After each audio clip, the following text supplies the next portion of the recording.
America के इस आतंकी हमले में इराक के फौजी भी मारे गए, जिस पर इराक भड़क गया है और इराक ने कहा है कि हम शांत नहीं बैठेंगे जो हमारे सैनिक भी इसमें मारे गए हैं। मोहतरम हजरात, बहरीन के किंग, जी हां, अस्पताल पहुंचे हमद बिन इस्सा। ये किंग हैं, बादशाह हैं, राजा हैं। ये तमाम, देखिए अरब की हम कितनी भी बुराई कर लें, लेकिन जो अरब के यहाँ रहते हैं ना लोग, उनकी अरब केयर करता है, चाहे सऊदी हो, यूएई हो, बहरीन हो। तो ये बड़ा अच्छा जेस्चर है कि बहरीन के जो खुद बादशाह हैं, किंग, वो खुद अस्पताल पहुंचे और जो घायल हैं उनसे मिले। यूएन के चीफ एंटोनियो गुटेरेस ने मांग की है अमेरिका इजराइल ईरान पर इसी वक्त हमला बंद करे और ईरान इसी वक्त स्ट्रेट ऑफ हॉर्मूज खोल दे, क्योंकि अगर स्ट्रेट ऑफ हॉर्मूज नहीं खोला तो पूरी दुनिया में फर्टिलाइजर, डीजल, पेट्रोल, ईंधन बंद हो जाएगा। अबे लपरझंटस, यही तो ईरान का खेल है, वरना तुम सब ईरान को मार देते और कोई ईरान के लिए नहीं बोलता। ईरान को मरता हुआ देखते, हम नहीं बोलते, समझे? ये जो ईरान ने स्ट्रेट ऑफ हॉर्मूज दुनिया की गर्दन पकड़ी है ना, यही तो तुम्हारी कमजोरी है, वरना तुम ईरान के खिलाफ रहते। इजराइल ने एक वीडियो जारी किया है और दावा किया है कि ईरान के कई सारे हथियार बनाने वाली फैक्ट्रीज पर हमने हमला किया है। अब तो इजराइल की इन तमाम बातों पर भरोसा ही नहीं हो रहा है।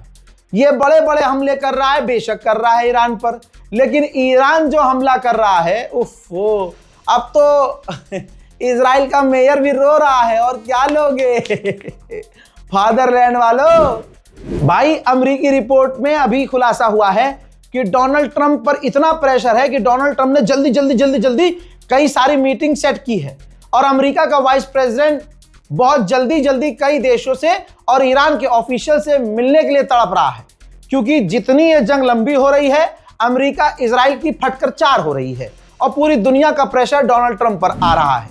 इसके अलावा ईरान पर हमले अभी भी इजराइल के जारी हैं। अब जो इजराइल के हमले हैं ईरान पर, देखिए।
दोस्तों, इस रिपोर्ट को शेयर कीजिएगा, अपनी राय कमेंट में जरूर लिखिएगा। इस रिपोर्ट को शेयर करना इसलिए जरूरी है कि जो ईरान के खिलाफ प्रोपेगेंडा चल रहा है और जो नए नए टिकटॉकी पत्रकार बन रहे हैं रील पर, इंस्टाग्राम पर, है ना, उनको जोर का तमाचा लगे कि उनके हिसाब से तो नेतन्याहू मर गया था। उन सुअरों से पूछा जाए कि भाई, जो तुमने मुसलमानों के इमोशन से खेला था, फुटबॉल समझ के इमोशन के साथ खेल रहे थे, ये तुम्हारा अब्बा जिंदा कैसे है नेतन्याहू?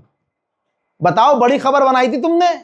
मैं शुरू से कह रहा हूं भाई, 26 दिन हो गए कि कोई भी जो कल तक नाचता था इंस्टाग्राम पर, आज व्यूज के लिए ईरान कर रहा है, तो उस पर भरोसा मत करना।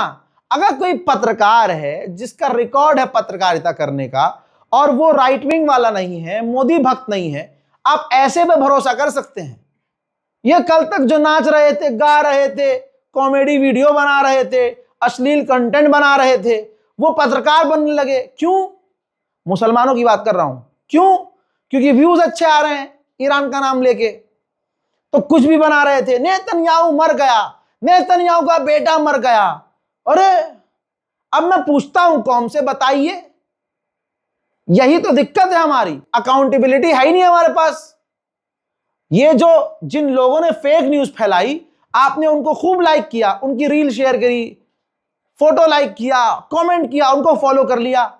अब जब उनकी तमाम खबरें झूठी साबित हुई, आपने उनको अनफॉलो किया, आपने उनसे सवाल किया सब नहीं किया ना। यही तो दिक्कत है हमारे इंडिया की।